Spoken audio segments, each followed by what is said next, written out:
அனைவருக்கும் வணக்கம்.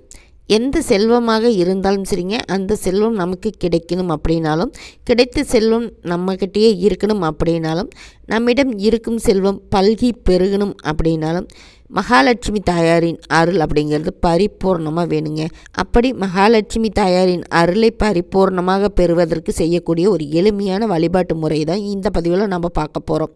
மகாலட்சுமி தாயார் நீக்கமர நிறைந்திருக்கும் பொருட்கள் அப்படின்னு சில பொருட்கள் இருக்குதுங்க. அந்த பொருட்கள் இருக்கும் இடத்துல கண்டிப்பான முறையில் மகாலட்சுமி தாயாரும் இருப்பாங்க அப்படின்னு புராணங்களில் சொல்லப்பட்டிருக்குதுங்க.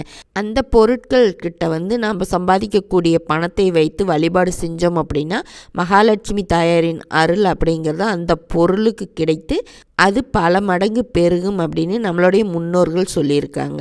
அப்படிப்பட்ட பொருட்களில் ரொம்பவும் முக்கியமான ஒரு பொருளாக கருதப்படுறது அப்படின்னு பார்த்துட்டிங்கன்னா துளசி செடி தாங்க. அனைத்து மதத்தவருமே வீட்டில் வளர்க்கக்கூடிய ஒரு செடியாக தான் இந்த துளசி செடி இருக்குது. காரணம் என்ன அப்படின்னு பார்த்துட்டிங்கன்னா, இதோட மகத்துவம் அதிகம் இருந்தாலும் கூட மருத்துவ ரீதியாகவும் இது நிறைய பலனை கொடுக்குது அப்படிங்கிறதுனால தான். யார் ஒருவர் வீட்டில் துளசி செடியை வைத்து தினமும் தீபம் ஏற்றி வழிபாடு செய்கிறாங்களோ அவங்களுடைய வாழ்க்கையில் வறுமை அப்படின்ற பேச்சுக்கே இடம் இருக்காதுங்க. அப்படிப்பட்ட துளசி செடி இருக்கும் அந்த இடத்துல, அதாவது வேர் உள் செல்லும் அந்த மண் இருக்கு இல்லைங்களா, நாம் சம்பாதித்த பணமோ நகையோ வீடோ வண்டியோ எதுவாக இருந்தாலும் சரிங்க, அது நாம் வச்சு வழிபாடு செஞ்சோம் அப்படின்னா அது பல மடங்கு பெருகும் அப்படின்னு சொல்லப்படுது. மாத சம்பளம் வாங்கினோம் அப்படின்னா அந்த சம்பளத்தை பூஜை அறையில் வைப்பதற்கு பதிலாக நீங்கள் துளசி செடி வேறு இருக்குது இல்லைங்களா, அந்த மண்ணில் வச்சு தீபம் ஏற்றி வழிபாடு செய்யுங்க. அதுக்கப்புறமா அந்த பணத்தை எடுத்துகிட்டு நீங்கள் செலவு செய்யலாம். அந்த பணம் பல மடங்கு பெருகுங்க. இதே போல தான் நீங்கள் புதுசாக ஏதாவது வாங்கிய நகைகள் இருக்குது அப்படின்னா நீங்கள் இந்த முறையில் வழிபாடு செய்யலாம். இப்போ வீடு வண்டி வாங்கணும், புதுசாக ஏதாவது வாங்குறீங்க அப்படிங்கும்போது அதை எப்படி எடுத்துகிட்டு போய் துளசி செடி வேர்கிட்ட வைக்கிறது அப்படின்னு ஒரு சிலர் யோசிப்பீங்க.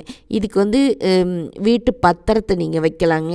வண்டியோட சாவி கொண்டுட்டு போயிட்டு நீங்கள் வைக்கலாம். இப்போ நீங்கள் வாங்கக்கூடிய பொருளுக்குன்னு ஒரு ஆவணங்கள் இருக்கும், அதை நீங்கள் வச்சு வழிபாடு செய்யலாம். இது ரொம்ப ரொம்ப எளிமையான பரிகாரங்க. இந்த வழிபாட்டை நீங்கள் எந்த நாளில் வேணாலும் செய்யலாங்க. இப்போ நீங்கள் சம்பளம் வாங்குறீங்க அப்படின்னா வீட்டுக்கு வந்துட்டு நீங்கள் துளசி செடிகிட்ட வச்சு ஒரு தீபம் ஏற்றி வழிபாடு செஞ்சுட்டு அதுக்கப்புறமா நீங்கள் அதை எடுத்துகிட்டு போய் உங்கள் வீட்டு பீரோவில் வைக்கலாம், செலவு செய்யலாம், எல்லாமே பண்ணிக்கலாம். இப்போ ஏதாவது ஒரு பொருள் புதுசாக வாங்குறீங்க அப்படின்னா அதற்குரிய ஆவணத்தை நீங்கள் துளசி செடி வேர்கிட்ட வச்சுட்டு வழிபாடு செஞ்சுட்டு அதுக்கப்புறமா நீங்கள் அதை பயன்படுத்தலாம். இந்த முறையில் நீங்கள் பயன்படுத்திட்டு வந்தீங்க அப்படிங்கும் பொழுது அந்த பொருளானது உங்களுக்கு பன்மடங்கு பெருகுங்க. மகாலட்சுமி தாயாரின் அருள் அப்படிங்கிறது உங்களுக்கு பரிபூர்ணமாக கிடைச்சி செல்வ செழிப்போடு வாழ்வீங்க. நீங்கள் சம்பாதிக்கக்கூடிய பணமோ நகையோ எதுவாக இருந்தாலும் நிரந்தரமாக உங்களோடையே இருக்குங்க. ஒரு ரூபாய் 10 ரூபாயாக பெருகணும் அப்படிங்கும் பொழுது நீங்கள் தாராளமாக இந்த வழிபாட்டை செய்யலாங்க. இந்த தகவலை பற்றிய சந்தேகங்கள் ஏதாவது இருந்துச்சுன்னா எனக்கு கமெண்ட்டில் சொல்லுங்கள். இந்த பதிவு உங்களுக்கு பயனுள்ளதாக இருந்துச்சுன்னா லைக் பண்ணுங்கள்.